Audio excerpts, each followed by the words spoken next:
Referrals. Referrals are a great source of prospects. Now, what's the best source of referrals? Can I suggest happy customers?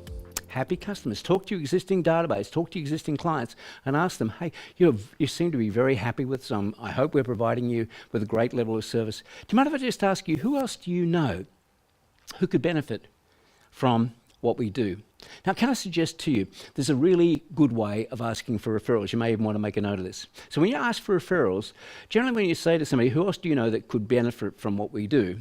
The mind goes into thinking, and sometimes we'll come up with blank, because it's a little bit like asking a computer to choose or to search for information, or even on the internet, choose information which is very broad and not very specific. If you can narrow your criteria, the computer will generally find what you want much quicker. So it is with the human brain. So can I suggest you may want to say, who do you know amongst your circle of business associates who could benefit from what it is that we do, similarly to how you have?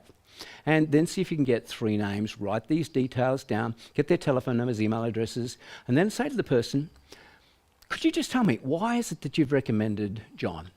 Well, how do you think John could benefit from this? And make a note of what the person says about John. So you get a little bit of background. So when you call John, you know a little bit about the circumstances, and you can say, hey, you know, Harry Jones suggested that I give you a call because. Now, I won't pursue that now. I want to get into scripts a little bit later on. So who do you know amongst your circle of business friends? Here's the second question to ask. Thank you very much, by the way, for giving me those 3 names. Do you mind if I just ask, who do you know in clubs or associations that you belong to who could also benefit from what we do? Now the mind goes, oh, clubs and associations, that's a completely different set of people. Different set of faces come up in my mind if you would ask me, who do I know in clubs and associations that I belong to? But again, clubs and associations are generally like people hang around with like people. So if you're talking to somebody who's successful, they very often know other successful people.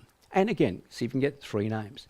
Then ask them, well, I'll tell you, who perhaps in your social scene, perhaps your church community, do you know who could also benefit? And again, different faces come up, different names come up, and see if you can get 3. Now you have 9 referrals from that one person. And my tip about getting referrals, as I think I said before, is quality people know quality people. If you get referrals from somebody who's a successful person, who's a happy customer, then you're more likely to be referred to also intelligent people, successful people who have a need for you. And again, find out why they've referred you to that particular person. Now,